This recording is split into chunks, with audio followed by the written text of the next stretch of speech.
Hey everybody, it's Tuesday, sunny day here in Melbourne, so it's time for another Truth Bomb. And this one's a follow-on from a LinkedIn post that I put out on Friday, which by my standards has gone viral.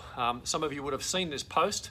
I had a particularly bad week last week, talking to a lot of very outdated so-called leaders in their field, and I wrote this post on Friday afternoon saying how annoyed I was and how frustrated I am on behalf of sales leaders and salespeople around the world.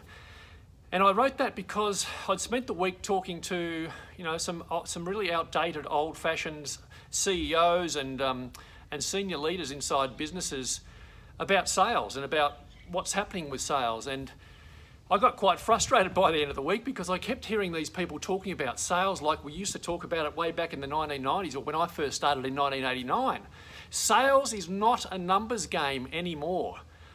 It arguably never was. I never treated it as a numbers game throughout my sales career, but still we have this old-fashioned approach that seems to persist right through the ages.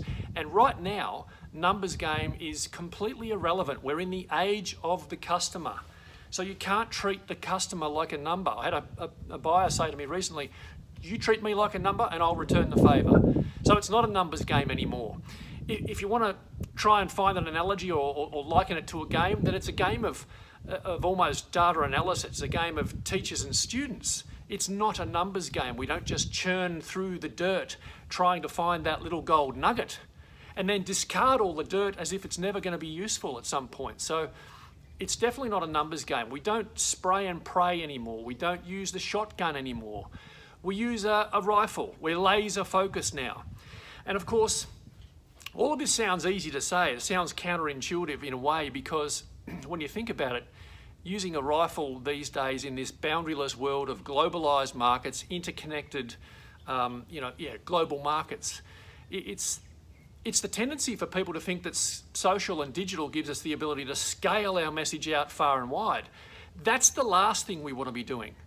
We want to be actually doing the opposite. We want to be using these platforms to gather information and really narrow down on exactly who it is that we're trying to target. So with these truth bombs, I quite often get asked, great Graham, I love the truth bombs, keep on spreading the message, but how? What do we do next? What's the next thing we do? It's really simple.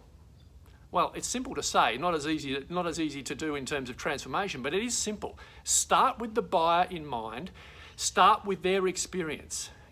If all you do as a sales organisation now, as a vendor organisation now, is line up your sales process against the buyer journey, then as CSO Insights said in 2016, you can expect a 15% uplift in sales just by doing that.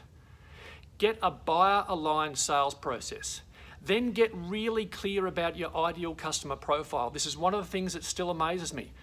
When I talk to vendor sales leaders and salespeople themselves, they're still doing, because of this spray and pray mentality, this volume, more meetings, more calls, you got to hustle, you got to want it badly enough. They're still treating everybody as a potential sale. And that's the wrong approach. So get really clear about exactly who it is that you're going after. Then start to leverage social and digital, as I've talked about previously in these posts.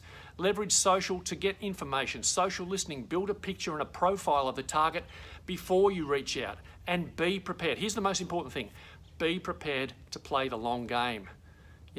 Most salespeople, because of this end of quarter rubbish, this volume metrics rubbish that we keep being fed, most salespeople have got, an impatient approach. If you start to take the long-term view of your engagement with every buyer, you're going to be much better off. Don't push them. Don't rush them into something. Be prepared to nurture that relationship and add value at every stage of the process.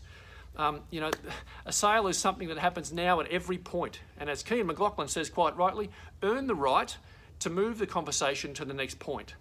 So, no more spray and pray. Get really clear about creating a culture that is the opposite of what we've had before, this numbers game. Salespeople, happy ears, wishful thinkers, opportunistic.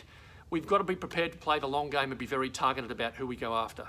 Think about this little simple diagram that you're looking at right now. If you just funnel, most organisations say to me, look, we've got a target addressable market of say 1,500 accounts.